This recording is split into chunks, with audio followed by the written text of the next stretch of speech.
Welcome back to the Flex Diet Podcast. I'm your host, Dr. Mike T. Nelson. And on this podcast, we talk about all things to increase muscle size, performance, and better body composition, all done in a flexible approach without destroying your health. Today on the podcast, we've got Bryan Boorstein, and we're talking all about his very cool experiment he did with only training one arm for a long period of time. He did strength measurements, he did circumference, even got a DEXA scan pre and post. So super fascinating results. We also talk about cardiovascular development.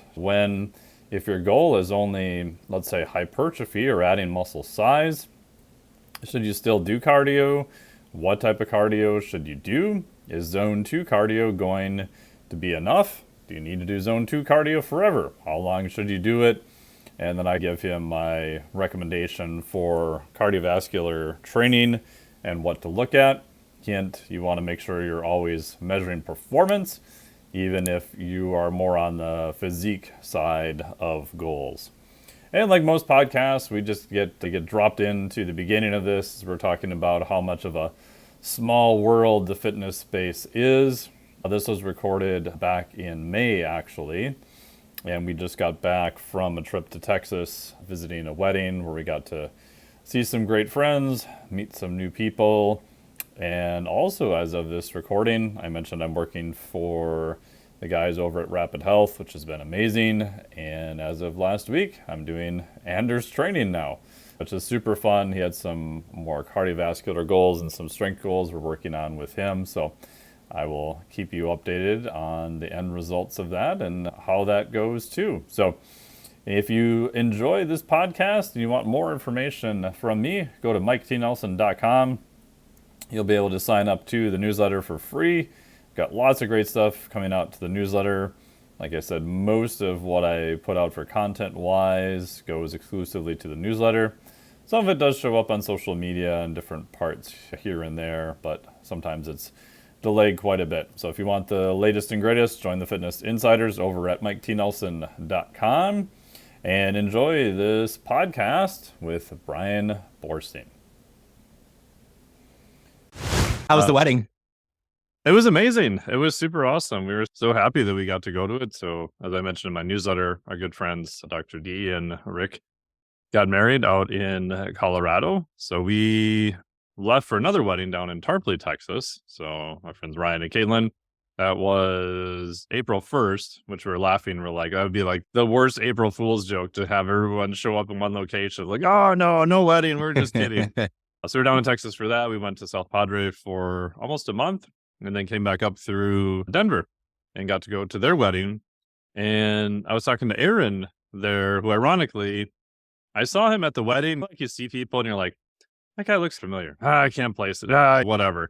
And so we went out the next day, talked to him, and he flew over from Bali. And turns out he knows my friend Jackson, who also works over there. Yep. We started talking to him. He's, oh, yeah, I know Brian. I said, oh, I'm going to interview him on the podcast. I was like, where's he? He's like, oh, he's in Boulder. We're going to go visit him. And so it sounds like you got to hang out with him for a while, correct? Yeah, yesterday we connected for the first time. He's only in Denver for 10 days or whatever, but we connected yesterday up at the gym at Prospect, which is this super well outfitted gym, has the best Prime equipment and Lannis equipment, really great setup there. So we did a super legit session of hamstrings and back lats and had a good group there. So the owner of the gym, Dan, he trained with us, and so did one of my business partners. So we had a good group of 4 kind of rolling through. It was awesome. Oh, fun. I like doing that on occasion. Generally, like 99% of the time, I train by myself. So when I started doing some of the retreats, like with Dr. Ben House in Costa Rica, or travel, do seminars, all that kind of stuff, it was weird for me to lift with other people, which I know sounds bizarre, but if you find like the right group of people, I actually like it now, where it took me kind of a couple of years to get used to it. But on the flip side, if you've ever had training partners, that I had a guy in college, he's a good dude, but way stronger than me. But I felt like I was just trying to motivate him the whole time. And he would just like slack off and not do half of the shit anyway and would always be stronger than me, which just annoyed the piss out of me even more. Yeah. Yeah. I'm a dungeon dweller by nature. I have a really solid home gym that I began putting together right before COVID. And I can relate to that story too. I guess my training partner in college, we were much more similar. So I think you've actually been on his podcast, Anders Varner from Barbell Yeah. Show. I'm sorry to hear that. Yeah, that I was my work with college him now. roommate. So we did all Oh, I didn't know that. I knew you were debaucherous business things in partners. college. Yeah, we were business partners up until 2017, and then we sold our gym together Yep. and went our own separate ways. And now I podcast with Aaron, and my business is with a couple ladies, Lori Christine King and Laura Savino. We run a company called Paragon Training Methods. Awesome. It's so funny how it's such a small world. So I was talking to Aaron. He's like, oh, Anders, right? And I was like, yeah. He's like, Brian was his business partner because Aaron had always mentioned, or I talked to Anders and he said the gym that he had before. And I never made the connection that, oh, the business partner was you. Yeah. Small world for sure, man. Very small world in this fitness industry here. And now I work part-time for Rapid Health, actually, helping Andy and Dan some Cool. visible assessments and helping those guys out and Doug and everybody there. And I started there in November and yeah, it's been awesome. Super fun. Obviously, there's things with growing companies that there's always going to be things that you're working on, small little fires to put out, but it's been great and it's been super fun. And I've known Doug since 2015. And then I met Anders right when he took over the Barbell Shrugged podcast. I've known him for a few years now too. Yep. Very cool. Yeah. Great group of guys. That's awesome that you're working with Rapid as well. I've talked to Anders over the last year a few times about it. And so it seems like it's really filling a need. Yeah, definitely. And it's nice that they do a very systemic, like whole view of everything too. Which kind of leads into what we were talking about for training today also is you did a very interesting experiment of trying to, like a better word, rebalance a muscle group. And I purposely didn't read any of your follow-up or anything you had on Instagram. I saw you were doing it and I sent you a note. I was like, oh, let's just talk about this on the podcast because I think it's a very interesting topic, even if your goal is only sport performance or you want to lift more or you want to aesthetically look better. I think it's definitely related to all of those topics. Yeah, for sure. That's actually very interesting that you haven't looked at any of the content I posted about it because I did an initial post before the experiment started back in October. And then I did a 3-month update and then a 6-month culmination post. It was the middle of April, I think April 9th officially when the experiment ended. So we're about a month out from that right now. And the way you phrase that as rebalancing a muscle group is an interesting way of putting it because the premise was, in fact, that yes, my left arm has always been a bit smaller and less developed than my right. Not significantly so, though, like even in the initial measurements. So I had a DEXA done a month prior to the experiment beginning.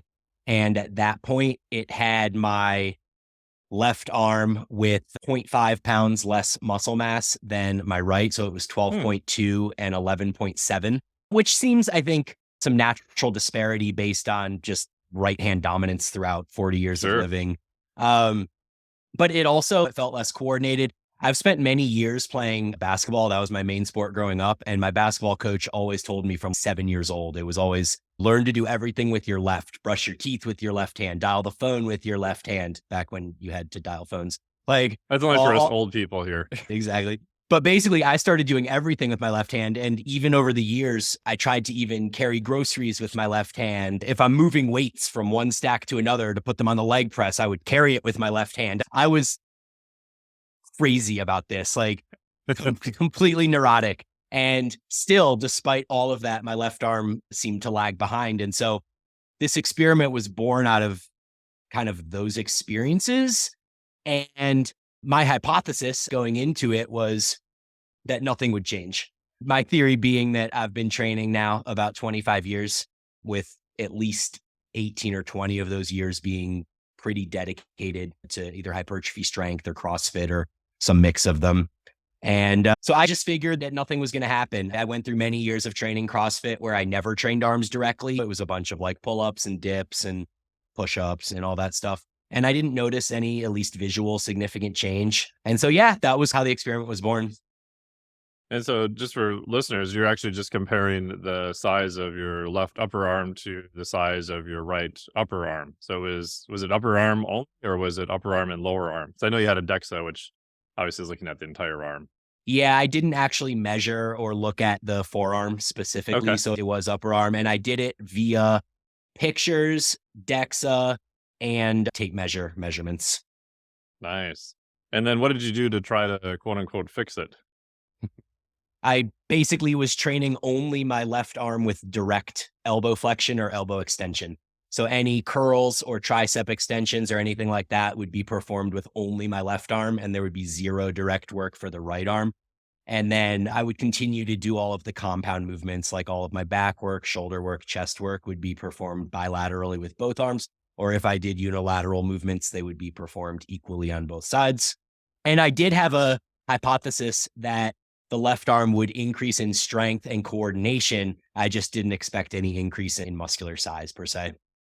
And what did you not expect any increase in muscular size if you're doing more direct work on that side? Because for people listening, they're probably like, well, of course it would get bigger. Yeah, so my hypothesis was based primarily on the fact that I've been training for so long.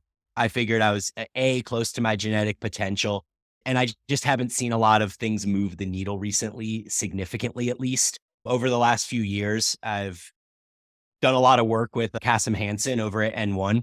And Yep. so I've taken on a lot of the kind of philosophy that he has around training back and being able to, in some ways, target different portions of the lats and upper back and rear delts and stuff like that with some biased movements.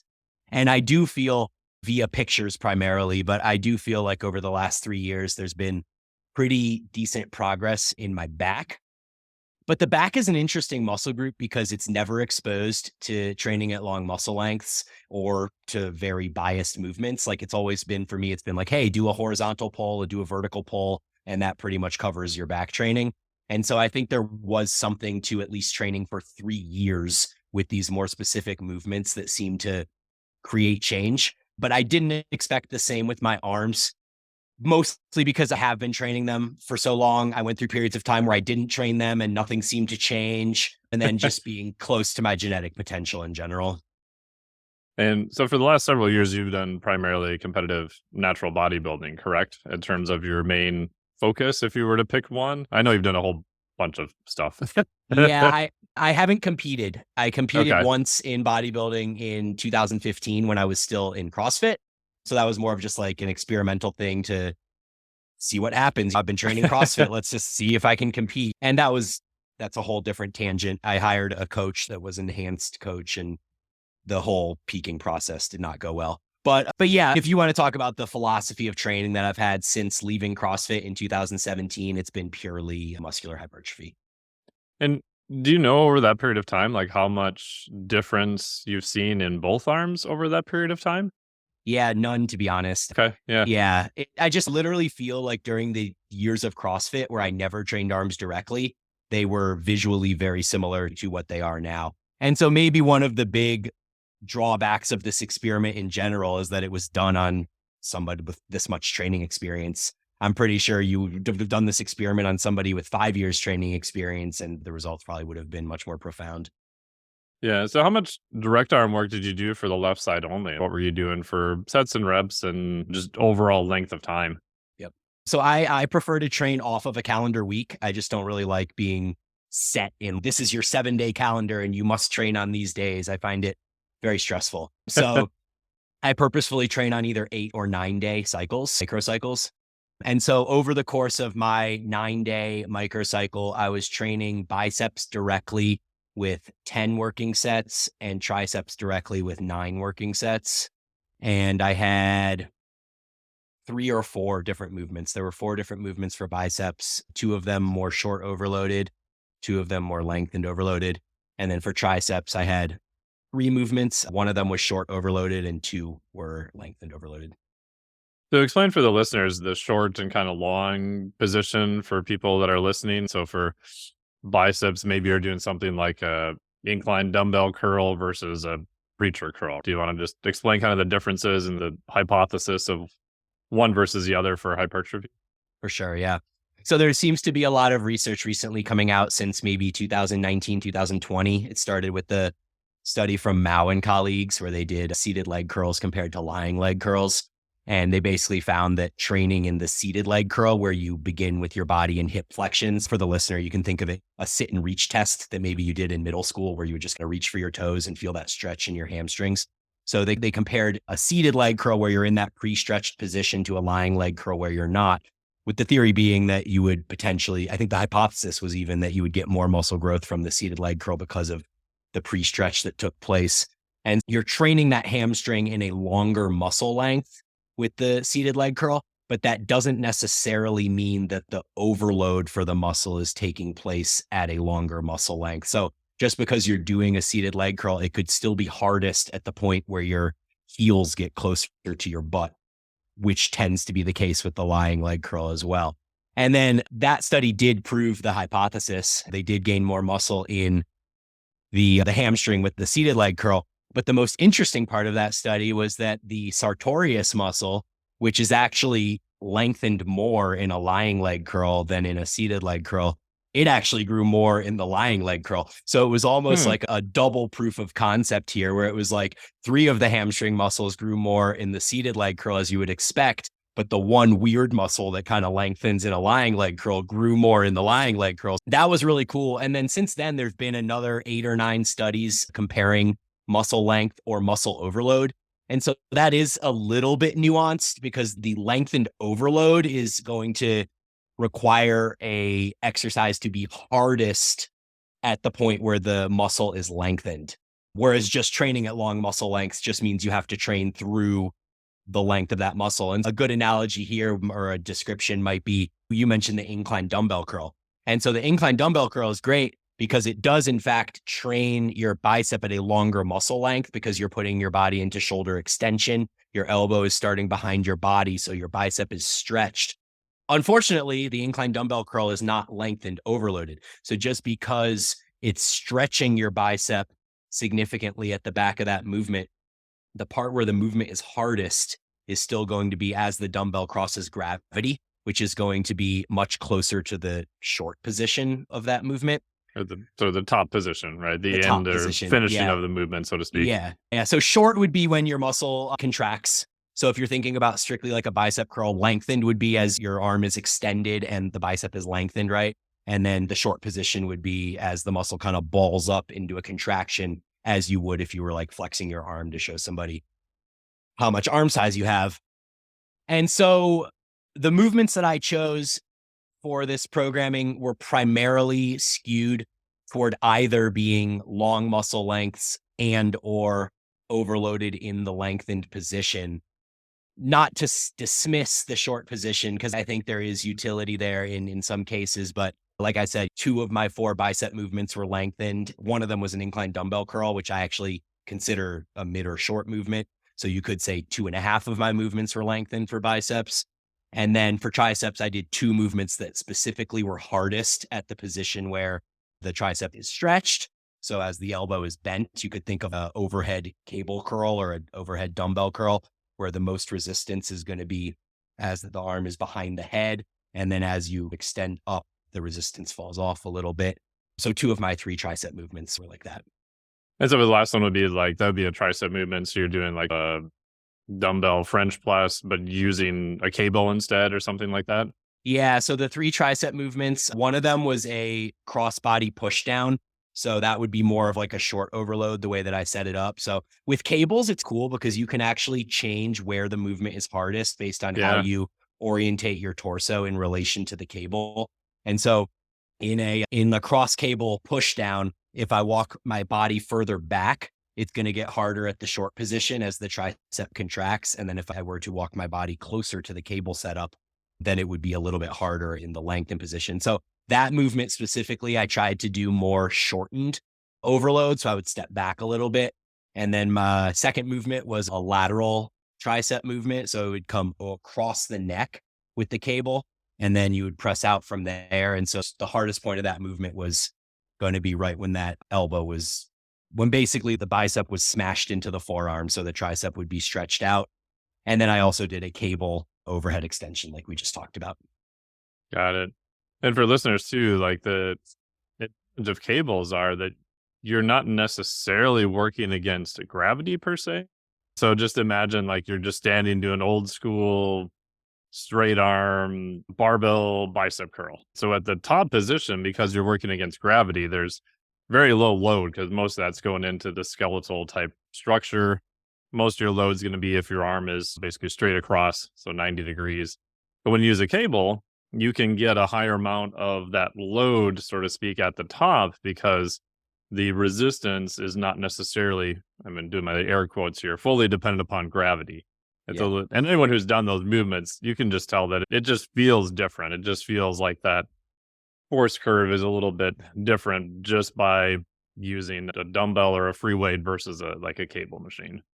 Yeah, for sure. Any bicep movement you do with free weights, you could basically assume that there's very little or no tension at the bottom of that movement as your muscle is lengthened because it's just hanging with gravity.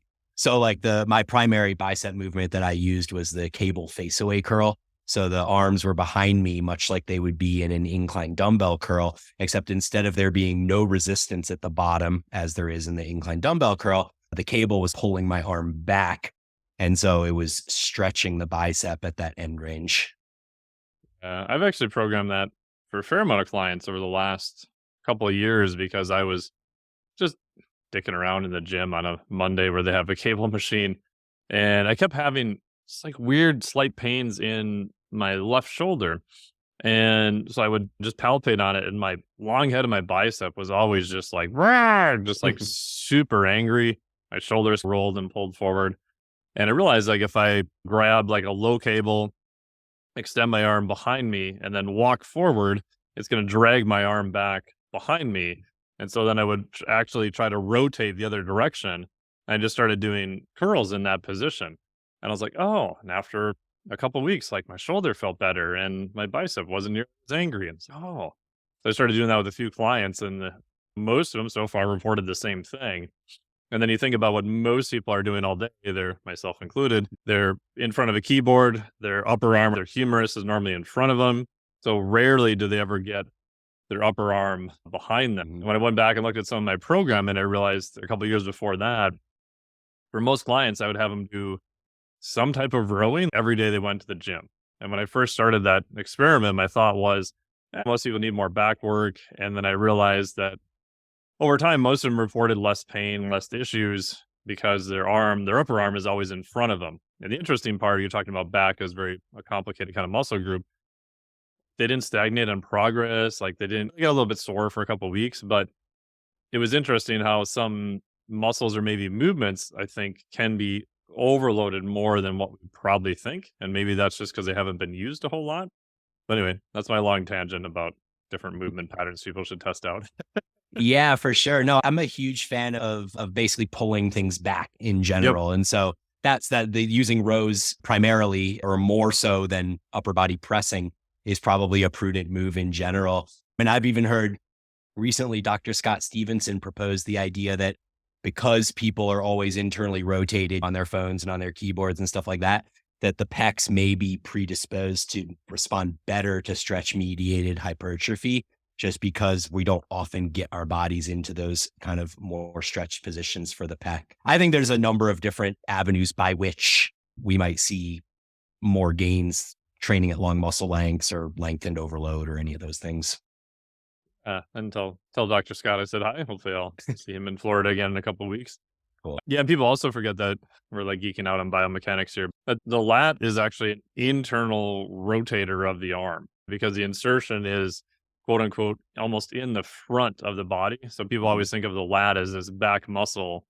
And I think in embryology, it actually starts as a front muscle and then it moves around to the back, but the origin and insertion stay at the same place, if I remember right. So if you see people who do a lot of lat work, which again, you could divide that up into different areas, what movement you're doing, blah, blah, blah, all that kind of stuff. But the classic is the old school kind of bench press people you would see who did train a lot of back just to get their lats to get their bench better. And they did a lot of pectoralis work. And they're almost always like very internally rotated in the front too. Yeah, for sure. Internal rotation is a key to biasing lats, I believe. Yep. When I was training yesterday, we were doing some lat work and remaining in that slight flexion position instead of getting into thoracic extension really helps bias as the humerus depresses. Yeah, hopefully we're not too far over people's heads. But yeah, I agree. Yeah, that's also another one I've done too so I just have a simple cable stack here at home. And I've taken, I don't know if you've ever seen like eagle loops. They look like little loops you run through your fingers. So I'll put them on there and I'll usually attach them across the knuckles of my finger.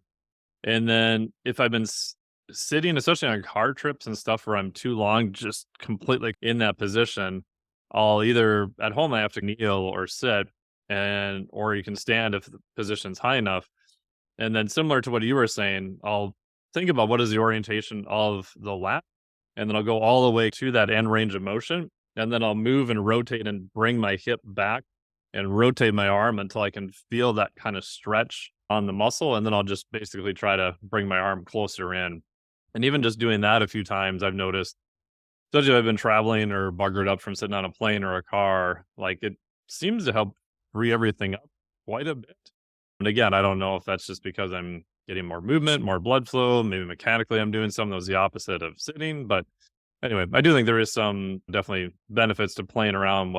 If you would see me doing that at a gym, you'd look at it and, what the hell is that guy doing? He's not following any rules at all. He's got his hip all the way back, his arm over his head. He's got some weird contraption on the end of his arm. Like, it looks batshit crazy, but it normally feels pretty good. Yeah, no, I've become a huge fan of kind of using torso rotation and hip rotation to further accentuate that lengthening of the lat by adducting the arm across the body a bit and stretching around the rib cage. Yeah, and I also noticed by the eagle loops too, you can, because you're not using your grip, you can feel like just this huge stretch through your hand and everything else, because your hand is in this weird kind of almost open but not closed position too. So that's been interesting. So, I'll have to look at the eagle loops. I've never heard of them before. yeah, I use them a lot with like climbers and people like myself who do a lot of grip sport stuff, because in grip, like at least in crushing grip, your hand's always closed. And so how do you get the opposite in that open hand? How do you get overload? You can do some pinch stuff like a Saxon bar. So your hand's kind of semi-open then, but if you can close the last part of the knuckles, you can use things like eagle loops where you can get just a huge amount of tension through that area. And I've noticed some people who have tendinosis, tendinitis from just overuse stuff, it seems to help with that. Yeah, you can do finger extension, all that kind of stuff, but the amount of load you can get with that with people who lift, I don't think it's going to make a huge difference. I'm a bigger fan of what kind of overload can you get in a semi-lengthened position. Also, finger spread, push-ups in that kind of position, or even have people just start on a wall or start on their knees. Like that finger extended position with load is useful. Cool. And back to your bicep experiment. So you didn't really see any change even with that amount of volume over time, only working on was the left arm, correct? Yeah, correct.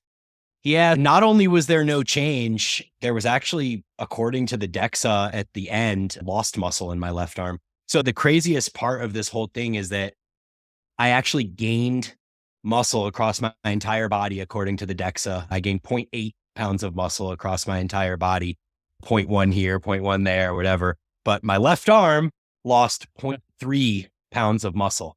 So honestly, Chris Barakat commented on my post and was basically like, hey, you can't exactly trust the precision of these X's. Yeah. And so it just was so weird and just odd that the whole body gained muscle, but the one area that I was really trying to focus on to gain muscle actually lost muscle when no other part of my body lost muscle. And so I don't know whether I attribute that to DEXA error or whether possibly it could just be that doing all that work for my left arm in some manner overtrained it a little bit. Was there a difference in circumference, like old school measures or pictures? Nah, I did the pictures and it seemed to be insignificant. And then I did measurements. And at the 3-month mark, both arms had grown a 1/4 inch according to the measurements. So when I started, it was 17 inches on the right and 16.75 on the left. And then at the 3-month mark, it was 17 on the left and 17.25 on the right. And then at the very end, it seemed like those were the same measurements as the 3-month mark. So it was 17 and 17.25.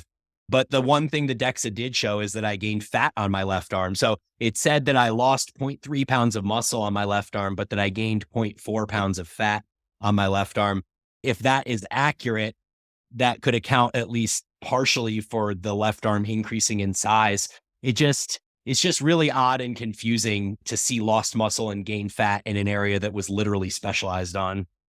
Yeah. And is that the same DEXA, same location? Yeah, it's literally the exact same scenario. I did the exact same thing prior. I worked out, I had a protein drink, but no other food Right. or consumption. And yeah, it was the same time of day, same exact DEXA unit, same exact DEXA technician that did the test. It blows my mind, man. Yeah. It'd be interesting to have someone like Grant Tinsley or Jordan Moons did a bunch of work on DEXAs and stuff to see, because I get conflicting data, even like whole body. You can vary by a couple percentage of body fat pretty easy on DEXA, right? So for people listening, you could be 16%, you could easily be 18 or 14%. That's not out of the question at all. But when you start getting into appendicular mass for only one arm, I don't really know what the range is on that. But yeah, it'd be interesting to see what their thoughts are on that, which I know is a very highly debated area because you've got different DEXAs, different operators. Even like the DEXA was originally designed for bone, not necessarily muscle versus lean tissue, but it's been reappropriated for that. And you talk to guys like Jordan Moon, and you could have some more variability even day to day on the same machine just because of how it's interpreting that X-ray going through the structure. Because if you do a dissection, you look at bone, soft tissue, muscle, yeah, they all have different densities. Bone is probably the most significantly different from the rest, but yeah. Anyway, I can see how that might be an error. Who knows? Yeah, everything else seemed to be like appropriate, I guess would be the way to say that. I gained about a little less than 3 pounds of body weight between the two DEXAs, and it seemingly accurately calculated it as 2.2 or 2.1 pounds of fat and 0.8 pounds of muscle. And then my body fat percentage went up in accordance with that. So it was from 14.9% to 16.0%. So like all those numbers worked out. Just the one kind of discrepancy in the left arm that seems weird. Yeah. Was there, when you went back and trained your right arm, did it feel weaker? Did it feel any different? Yeah, it felt super uncoordinated. That was so I did some strength testing at the end of this as well, just to compare unilateral movements right to left. And so one of my hypotheses going into the experiment was that even if I wasn't going to see muscular change as a result of the experiment, I expected that my left arm would increase in strength and increase in coordination. And so upon the initial strength tests that I performed, my left arm had now equaled itself to the right. So in the past, it would always be like my right arm would be 1 rep ahead of my left. So I'd be at 1 RIR for my right, but it would be 0 RIR, reps from failure, for my left.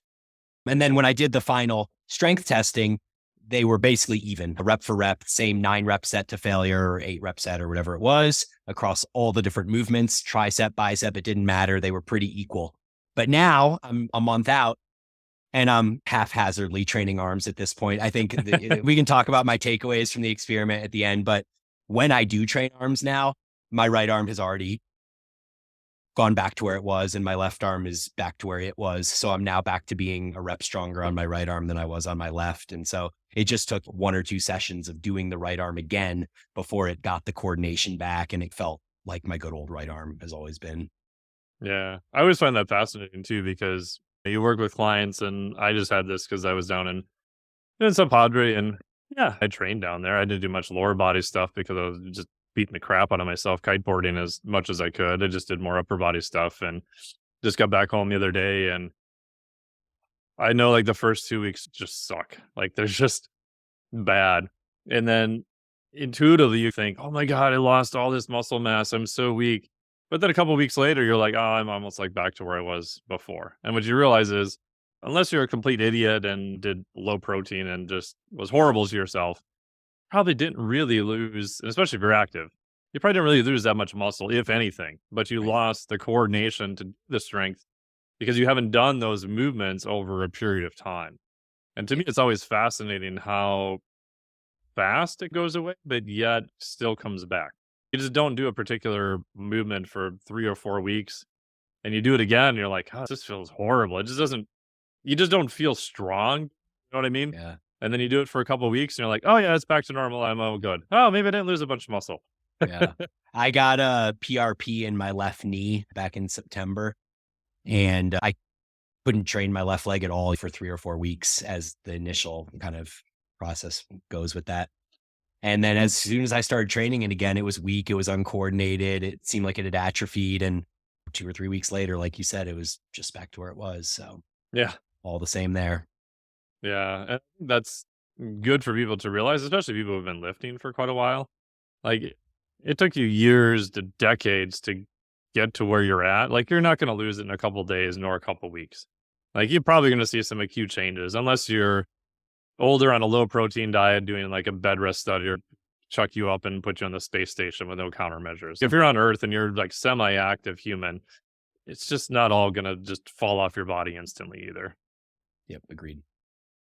What are your thoughts about your cross-education effect where they've shown in studies, like for example, and again, these were generally untrained individuals, but you train your right arm X amount, you only train your right arm. They test the left arm and the right arm at the beginning of the study. They only train their right arm, for example. And then shocker, at the end of the study, like their left arm actually gained some strength, not to the same degree as their other arm, but it actually got stronger, which I think to people listening might be a surprise since they didn't really train it at all. Yeah.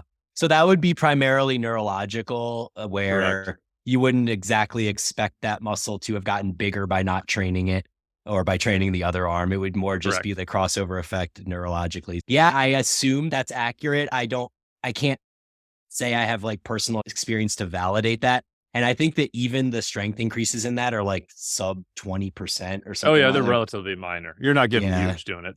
Yeah, exactly. So I don't know that it would be significant enough to be like something you could feel on your own happening, but I'm sure it did at some level. When I posted the final results for the DEXA thing, or actually no, it was the mid one, the 3-month one, and we were talking about how my right arm had increased 1/4 of an inch according to the measurements, even though I hadn't trained it at all. That was the theory of everybody weighing in was, oh, it's the crossover effect from these studies and blah, blah, blah. But again, like when we talk about it being neurological, I just don't see that training my left arm is going to increase the size of my right arm. I'm not sure exactly what to make of it. Yeah. To me, I've always been fascinated why that cross-education effect even exists. To me, it points that the body is trying to make some semblance of balance. But then you look at, Verkhoshansky has said this for years, that all super high-level athletes are all asymmetric. And you look at people who play baseball, who do tennis, or sports where they golf, where they tend to really favor one side. If you've ever worked with any of those athletes or done assessments on them, like by the standards on the table and everything else, they're like a disaster. But a lot of times those are extremely high functioning individuals. But yet you look at data on injury rates from, let's say, baseball, people who are switch hitters compared to people who aren't. Generally, switch hitters have less rate of injury. So it seems like the body can handle some asymmetry almost up to a point. And then it's, oh, I'm no longer kind of human shape. So my risk of injury and performance kind of gets cut off at that point too. I don't know what your thoughts are on that. Yeah, that's really interesting. I actually am curious about, what's the way of saying this? Uncomfortable structural issues that may exist after these athletes retire. So like, I just keep thinking of like Rafael Nadal, and like his right forearm is just incredibly massive, and his left is like this puny little thing, or maybe it's vice versa. I think he might be a lefty, but yeah. Do you know anything about this like 10 years down the line after these athletes retire? Oh, that's what I'm fascinated by, because in my head, my hypothesis would be once you remove the stimulus and the sport, do they stay asymmetric, and does that cause issues later? My guess would be yes, because you're not under load and you're not executing a task for that reason. Or does the opposite happen? You're like, hey, you just removed the stimulus entirely to just go back to more of a normal shaped human again. Or is it because it's your dominant arm that you were using anyway in that sport? Correct. And you continue to do life with your dominant arm? Yep. And we know maintenance volume is so low. Does that arm just continue to be larger than the other arm? Yeah. Yeah. And then other things like certain movements like gait are obviously biased to just walking forward. I remember at a seminar years ago, my buddy Adam Glass was doing it, And someone asked them, they're like, if we're only doing grip stuff, like with your right hand is more specialized in this one crush grip and your left hand is more pinch strength, aren't you worried about becoming asymmetric? He's one, I'm already asymmetric. Two, it's better for sport performance. Three, at the end of the seminar, you don't see me getting out of here walking backwards to my car to try to be a more symmetric human. Yeah, that's hilarious.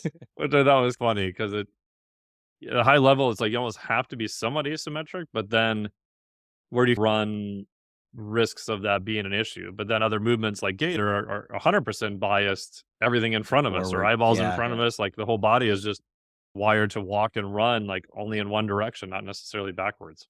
Yeah, no, that's very interesting. I don't know exactly what I think about all that. The nice thing, I guess, about resistance training is that in almost all cases, you're trying to create symmetry Yep. from side to side. And asymmetry is obviously inevitable, as you see with my arms. But my goal, of course, is to even that out. And one of the kind of negative side effects of this experiment that I did is that by doing all that extra volume on my left side, 19 sets a week, just with my left side, I ended up with gross scapular issues along the left side. So it's like you think of elbow flexion and elbow extension as being isolated, but there's certain levels of bracing that just need to take place to do the movement. And you get a pump on one side and then you have minor DOMs on one side. And like literally, I still now, 7 months after beginning the experiment and a month after finishing it, and my left side of, you could call it like my teres, my lumbar lat region, and then even up to the infra and my rear delt, like that whole left side of my body is just constantly tighter than the right side now. And I've had work done. I've done needling and soft tissue work and stuff like that, but it just seems stuck now. Like I can't seem to get that left side to release. So I don't know how much of that was related to that extra work. I assume most of it. Does your scapula not move as well on the left side? Or the scapular dyskinesis, the left side versus Yeah. right side? Yeah, it doesn't. It's not, I wouldn't say it's hugely significant. And then it's confounded by the fact that I have a slap tear on my right side, not on my left. So my scapular mobility is restricted on the right for that reason, but restricted on the left for the other reasons. Yeah, tough to say. Interesting. Yeah, so in person, like one thing I would look at with that would be breathing. So usually I find if someone's really restricted in that left upper area, so then my goal, if we're doing hands-on or whatever, is to get air all the way up into that upper lobe of the lung, because that's going to cause the ribs to expand in the front and the back. So the scapula is they call it sesamoid bone, right? It just floats around on the back. It's not really tied to anything. And if you have a little bit of movement between that all the time with breathing as the rib cage goes in and out of the back, I generally find the scapula moves pretty well. But if breathing, especially in the back, right, so the posterior rib cage doesn't move as well, then the scapula gets stuck to it because it doesn't have that slight movement and then that kind of causes issues down the chain potentially too. Yeah, that makes sense. It's a constant process for me. And breathing has been actually one of the things that I've been very focused on. I turned 40 in August. Oh, And since turning 40, I've been super focused on breathing actually, because it's been something I've always been pretty poor at across my life. It's my aerobic conditioning has always been the thing that held me back in competitive sports and basketball and CrossFit and pretty much everything.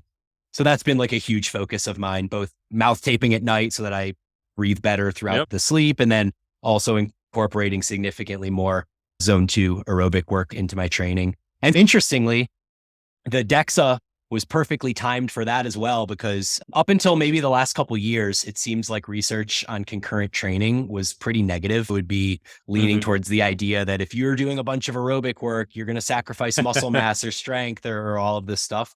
And so I had that DEXA back in August.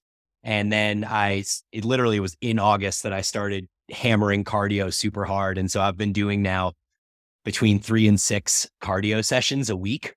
And everyone in the comments and DMs and stuff was telling me, oh, you're going to confound this arm experiment because you're going to lose muscle from all the cardio and like all this stuff. And then I have this DEXA at the end of the one arm experiment, and it shows I actually gained 0.8 pounds of muscle for whatever that's worth. And so I think there was a kind of a cool enlightenment there of, hey, you could do all this cardio, and as long as you're still eating sufficient food and you're still training with weights, it's like, where's the muscle going to go? Yeah. And what type of cardio were you doing? Was it the like mouth taping, nasal breathing, zone 2 type stuff, or what were you doing? Yeah, so I'm still doing it. It's a huge focal point of my life right now, trying to improve that because I just, like I said, I've been poor at it. But yeah, it's been primarily nasal breathing, mostly zone 2 work. And then it's been about 4 zone 2 sessions a week for 45 to 60 minutes. And then one higher intensity, maybe zone 5-ish type session where I really try to push the limit of my heart rate max. Cool. What have you noticed over that time period? My watts per kilo have gone up, so that's been encouraging. I haven't had an official VO2 max test, but I use the VO2 max estimator on my Apple Watch, and it has not gone up much. It's actually been quite a disappointment for me because I've literally been very committed to it, and it's gone up a total of 1.5 or 2 points over the course of 7 months. But I'm encouraged by the watts per kilo number. So when I first started this process, I was struggling to maintain 1.5 watts per kilo for the duration of the zone 2 work. And then just in the last couple of weeks, I've been able to push up to about 2 watts per kilo, which when you weigh close to 90 kilos, that's a pretty significant jump there. So I can see things happening there. I need to get a power meter for my bike because the only time I am able to use watts are either whether I'm at a commercial gym using their equipment or if I'm on the Peloton, which I despise with every part of my being. But yeah, that's been the main metric I've been using. And then do you have plans to change to more of an aerobic development type phase? So like a zone 3, zone 4, or what's the progression with it? I'm just curious. So most of this information and implementation has come from delving deep into Peter Attia's work. Yep. And he's huge on zone 2. And then I've listened to hours and hours of I've re-listened to his episodes with a guy named Inigo San Milan. I don't know if you're familiar with him. Yep. He's actually out of Denver. So he's right in your neighborhood. I've tried to meet up with him, but he said he's a busy man now. CU recently cut his funding for population testing, mitochondrial function, stuff like that. Oh, because he used to be able to, I've sent several clients in the past to his lab because he's one of the only people looking at metabolic flexibility and all that stuff for years. So I had a bunch of clients in Colorado over the years. So I'm like, just go to this guy's lab. Yeah. I contacted him 3 different ways and he finally got back to me and said that CU cut his funding. So he can't do it anymore. That sucks. Which I'm like super bummed about because I feel like I might have some like mitochondrial issues just given the fact that it doesn't seem like things are improving. Like he talks a lot about how you should see improvement pretty rapidly. And that seems to be ubiquitous across aerobic training in general. But I just haven't seen a ton of it very quickly. It's been like a very slow slogging type process for me. And so I really wanted to get some like mitochondrial testing done with him and stuff, but I've been unable to. So essentially to answer your question, I've been mainly focusing on just honing in on zone 2, staying in zone 2 as best I can, and then also hitting my zone 5 work once a week. I don't do a ton of stuff in zone 3 and zone 4 just because I generally perceive that to be more performance-based zones. And I'm more looking at the mitochondrial function and VO2 max aspects of things more so than trying to improve athletic performance per se. But yeah, I enjoy it. It's something like I feel like there've been a ton of benefits to the zone 2 work, even if I'm not seeing the direct increases in my aerobic capacity very quickly and stuff like that. Like it's helped mental state and sleep and general energy throughout the day. And I've really begun to enjoy it. My bias is that I think there's a lot of benefits to zone 2, and especially for people who are more on the semi-competitive bodybuilding, that makes perfect sense of where to start. You go back to the history, like basically what bodybuilders were doing back in the day, but it was more for fat loss than anything else. Like very low intensity, step mill, treadmill, low intensity bike stuff.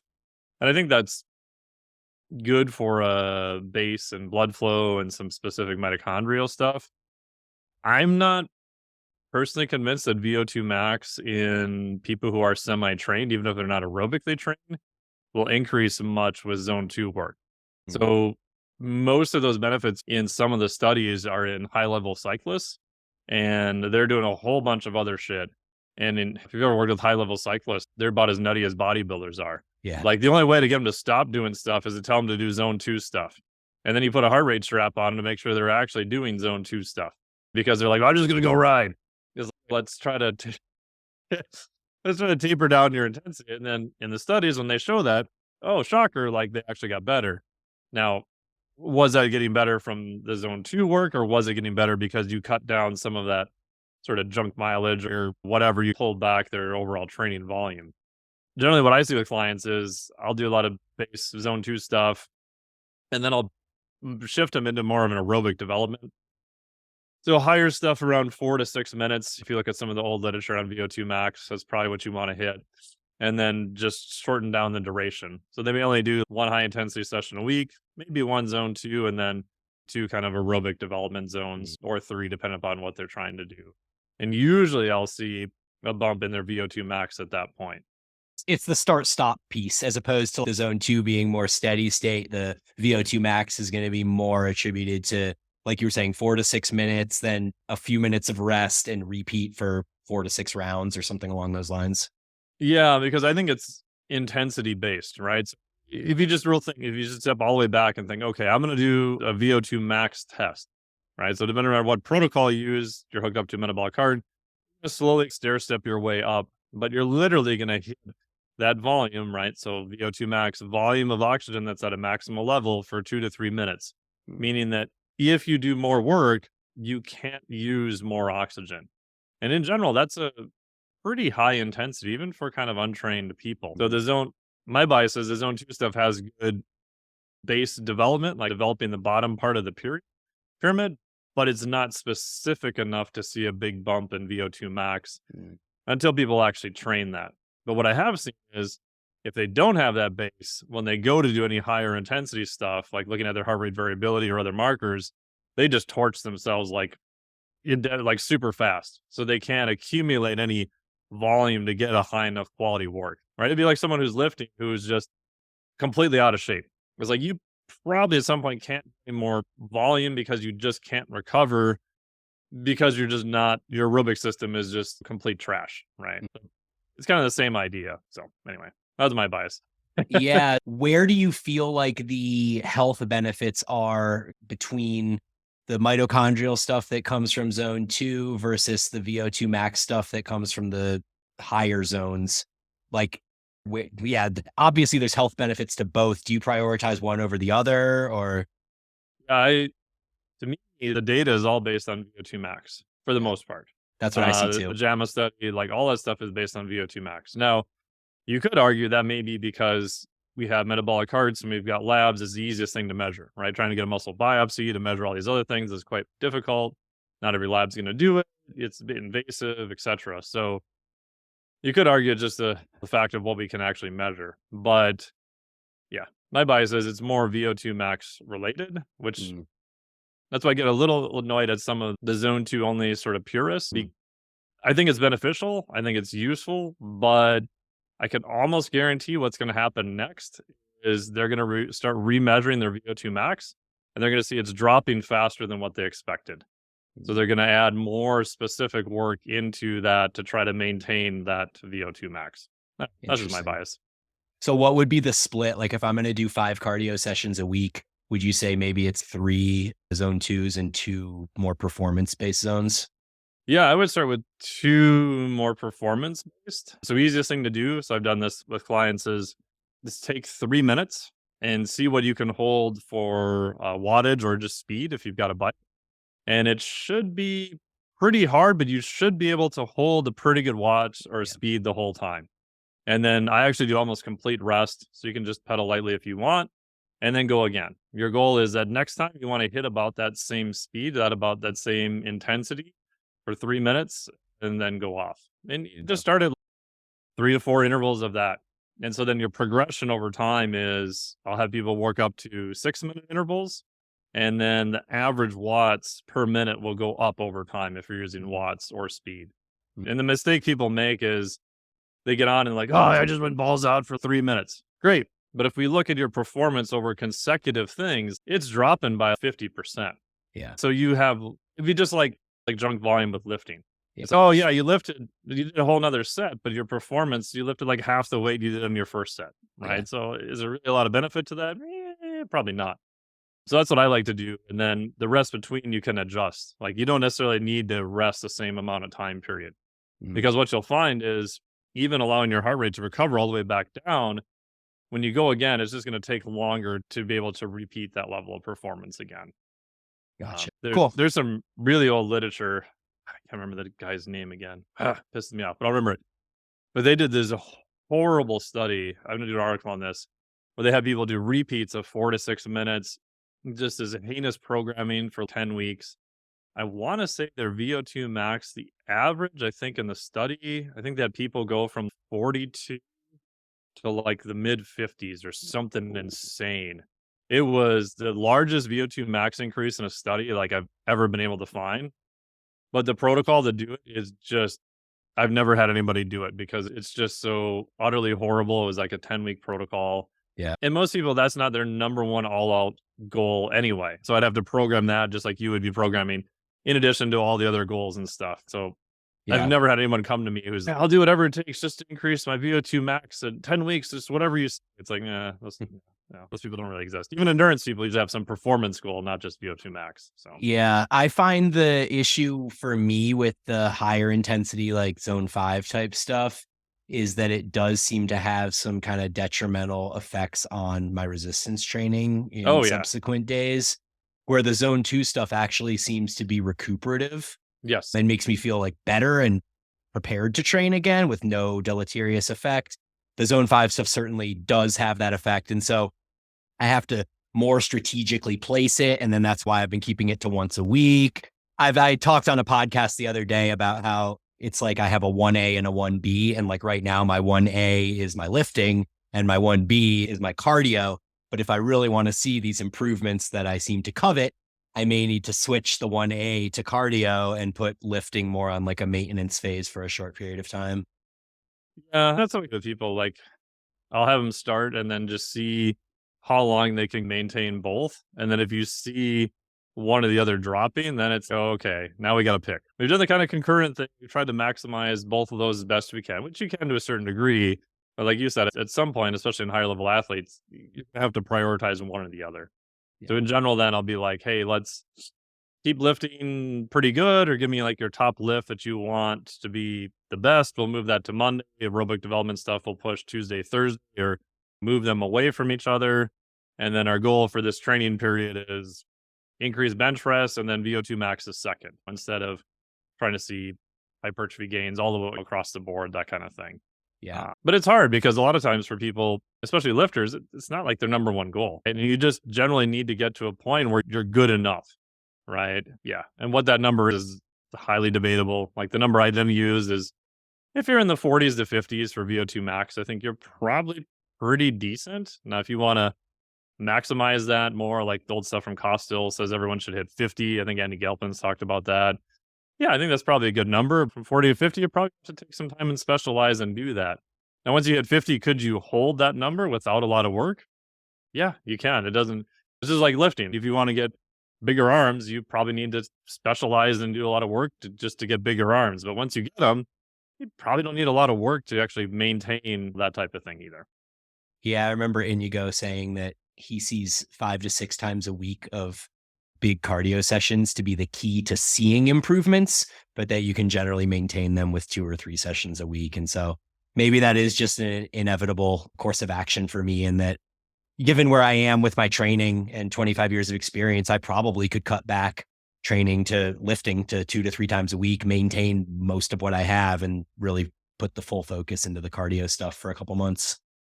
Yeah, if you do, I'd be interested in just to see what it is, because it's nice that at least people are having this discussion now. Because I remember I got this from my buddy, Dr. Kenneth J. Like the first time I did VO2 max assessment on clients was probably like 5 or 6 years ago. And once I started doing it, I'm like, oh my God, like some people are trash. Like they're horrible. And then some people like would not train cardio at all and would be like amazing. I don't know. Do you know Ryan LeCure? I don't know if you know him or not. Yeah, Ben House's a friend. Yeah. So we took him in Costa Rica. We stuck him. We're giving him shit about his VO2 max was probably pretty low, which he just got really annoyed about. And so Ben stuck him on a Concept 2 rower, and he put the little pace boat on there, and he put him on a 2K. And he said, okay, whatever you don't let this boat beat you. And he set him at like a 7-minute pace, 7 minutes for a 2K. And so I come in like halfway through, and Ryan looks like he's just going to die. But you could see the the concentration. He's like, I got to beat this little boat. We ended up getting 658 or something. Yeah. I was like, dude, that's phenomenal. You've been doing more cardio stuff or whatever? He's like, no. Isn't that kind of confounded by his muscular output though? Like, 100%. Yeah. Because like for me, I can do much more watts per kilo and I can hammer rowing and even assault bike much better than I can when it's just my legs churning. Because there's just so much lactic acid accumulation that occurs in there. But when you can get that full body in, whether it's with the arms on the assault bike or the pulling on the rower, it just seems to be like a much more efficient process of producing power. Yeah. And also, if you look at his training, like probably similar to your training, he does a lot of short rest periods. He does a lot of stuff that's borderline Metcon, extended sets. All that stuff kind of leads you into a little bit better sort of conditioning for those types of events too. Because I made the mistake early on. I just started having people do Cooper run tests for 12 minutes. That was a fucking disaster with lifters. So you got these huge dudes like trying to lift, and they sent me videos of them running. I'm like, oh my God, I want to throw battery acid in my eyes. This is like not a good thing to do. Yeah. I realized very early on that I can't even do zone 2 while I'm running. It's Most like, people can't. Yeah. I was trying to run a 10-minute mile just because it felt easy. And within 2 minutes, my heart rate was in zone 3, zone 4. Yeah. I even find that with rowing too. Like even now, like I can do zone 2 on a rower, but it's hard. I got to put the damper all the way down, unload it, and just do a real weird kind of pace. Because that full body movement, it's just different. But on a bike, it's definitely much easier too. Yeah. Anyway, I'm excited about it. I feel like at this point in training, being this far into it, it's like cool to just have a new endeavor to pursue, not just the same hypertrophy goal all the time. Yeah, and I think that's what makes lifting interesting too, right? I much prefer people take an approach like you did of, hey, I want to do something different, but at least you're picking a direction to go. Where general population, most people, they're like off working with a different coach or doing a different program entirely or whatever is like the next greatest thing. And that's fine if you realize you're doing it more for entertainment than progress. But if you want to make progress on something, like you said, you have to pick a period of time and dedicate time to do it and see what happens. Yep, for sure.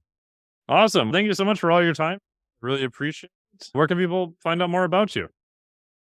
Yeah, I am mostly on Instagram. Bryan Boorstein is the name. You can probably find me if you don't know how to spell that. Just look at the show notes. And then, I have a podcast with my co-host, Aaron Straker, who we were talking about in the beginning, called Eat, Train, Prosper. And we focus a lot on hypertrophy, but in the last 7 months since I've begun getting into cardio, we do talk a decent amount about kind of zone 2, zone 5, different cardio stuff as well. And I own 2 companies. We do primarily group programming. I do a little bit of individual coaching, but primarily group programming with the Paragon Training Methods and Evolved Training Systems. And I really appreciate you having me on. It was great. I feel like I learned a lot from you as well. I got to I feel bad. I'm just like, what are you doing? No, it was great. I appreciate it. I think I'm definitely going to incorporate some more of that up-down interval-based kind of performance protocol into my cardio work, and we'll see what happens. Cool. Awesome. Thank you so much.